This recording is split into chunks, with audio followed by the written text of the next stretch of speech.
সংবিধান সংস্কার পরিষদ নিয়ে সংসদে স্বরাষ্ট্রমন্ত্রী ও জামায়াত আমিরের বিতর্ক। জুলাই জাতীয় সনদের প্রস্তাব বাস্তবায়নে সংবিধান সংস্কার পরিষদ গঠন নিয়ে জাতীয় সংসদে বিতর্ক হয়েছে।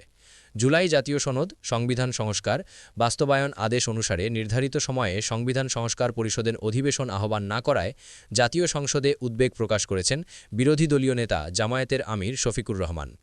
এর জবাবে স্বরাষ্ট্রমন্ত্রী সালাহুদ্দিন আহমদ বলেছেন, সংবিধানে সংবিধান সংস্কার পরিষদের অস্তিত্ব না থাকায় প্রধানমন্ত্রী রাষ্ট্রপতিকে পরামর্শ দিতে পারেন না, রাষ্ট্রপতিও অধিবেশন ডাকতে পারেন না বলে তা করেননি। বিরোধী দলীয় নেতাকে সংবিধান সংস্কারের বিষয়ে সংসদের কার্য উপদেষ্টা কমিটিতে আলোচনার প্রস্তাব দেন তিনি। আজ রোববার জাতীয় সংসদে অনির্ধারিত আলোচনায় সংবিধান সংস্কার পরিষদ নিয়ে এই অনির্ধারিত বিতর্ক হয়। বেলা ১১টায় সংসদ অধিবেশন শুরু হয়। শুরুতেই অনির্ধারিত আলোচনার জন্য দাঁড়ান জাতীয় সংসদের বিরোধী দলীয় নেতা ও জামায়াতে ইসলামীর আমির শফিকুর রহমান। তখন স্পিকার হাফিজউদ্দিন আহমদ বলেন, প্রশ্নোত্তর পর্ব শেষ হলে বিরোধী দলীয় নেতাকে সুযোগ দেওয়া হবে। প্রশ্নোত্তর পর্ব শেষে শফিকুর রহমানকে মাইক দেন স্পিকার। বিরোধী দলীয় নেতা শফিকুর রহমান বলেন, জুলাই গণ অভ্যুত্থানের প্রেক্ষাপটে গঠিত এই সংসদ স্বাভাবিকভাবে তার নির্বাচনী প্রক্রিয়ায় আসেনি। এটি রাষ্ট্রপতির আদেশের মাধ্যমে এসেছে। এটি জারি করা হয়েছে ১৩ নভেম্বর ২০২৫।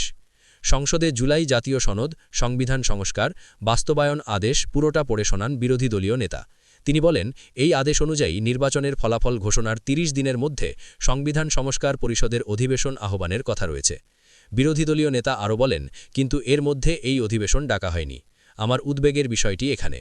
জুলাই সনদ আদেশের বিভিন্ন ধারা উল্লেখ করে শফিকুর রহমান বলেন, আদেশে বলা রয়েছে, গণভোটে হ্যাঁ জয়ী হলে জাতীয় সংসদ নির্বাচনে নির্বাচিত প্রতিনিধিদের নিয়ে একটি সংবিধান সংস্কার পরিষদ গঠিত হবে, কিন্তু এটি গঠন হয়নি। বিরোধী দলীয় নেতা বলেন, যে পদ্ধতিতে সংসদের অধিবেশন আহ্বান করা হবে সেই একই পদ্ধতিতে সংবিধান সংস্কার পরিষদের অধিবেশন আহ্বান করা হবে।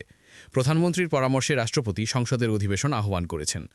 এবারের সংসদ সদস্যরা দুটি আলাদা ভোটের মাধ্যমে দুটি ক্যাপাসিটিতে নির্বাচিত হয়েছেন উল্লেখ করে শফিকুর রহমান বলেন, জুলাই আদেশ অনুযায়ী বিরোধী দলের ৭৭ জন সদস্য সংবিধান সংস্কার পরিষদের সদস্য হিসাবে শপথ নিয়েছেন।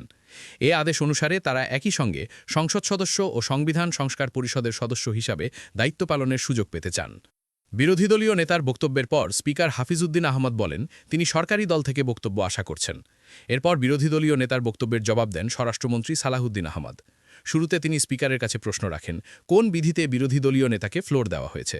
তিনি বলেন, যদি জরুরি জনগুরুত্বপূর্ণ বিষয়ে কোনো মুলতবি প্রস্তাব আনতে হয় সেটার জন্য বিধি আছে। সেই বিধিতে কোনো নোটিশ তিনি দিয়েছেন কিনা। যদি জরুরি জনগুরুত্বপূর্ণ বিষয়ে কোনো সংক্ষিপ্ত আলোচনা করতে হয় সেই বিষয়ে বিধি ৬৮ অনুসারে কোনো নোটিশ দিয়েছেন কিনা।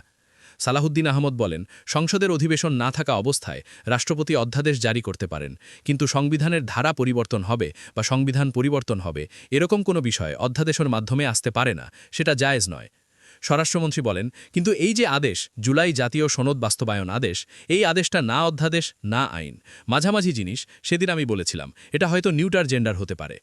এই আদেশটিকে আরোপিত আদেশ উল্লেখ করে স্বরাষ্ট্রমন্ত্রী বলেন, সংবিধান অনুযায়ী রাষ্ট্রপতি দুটি কাজ বাদে সবগুলো প্রধানমন্ত্রীর পরামর্শে করে থাকেন।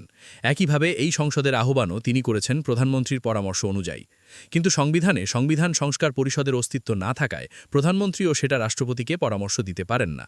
রাষ্ট্রপতিও সেই অধিবেশন আহ্বান করতে পারেন না বিধায় তা করেননি।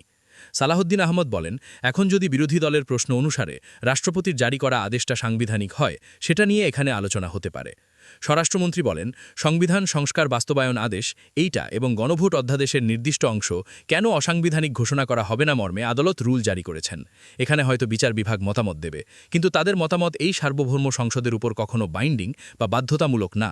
কিন্তু সার্বভৌম সংসদ আবার এমন কোনো আইন প্রণয়ন করতে পারে না যেটা জুডিশিয়ারিতে গিয়ে চ্যালেঞ্জ হয়ে বাতিল হয়ে যাবে বা ভায়োলেশন অফ কনস্টিটিউশন হয়ে যাবে। সুতরাং উভয় দিকে লক্ষ্য রেখে জাতির বৃহত্তর স্বার্থে আইনানুগভাবে এবং সাংবিধানিকভাবে যেতে হবে।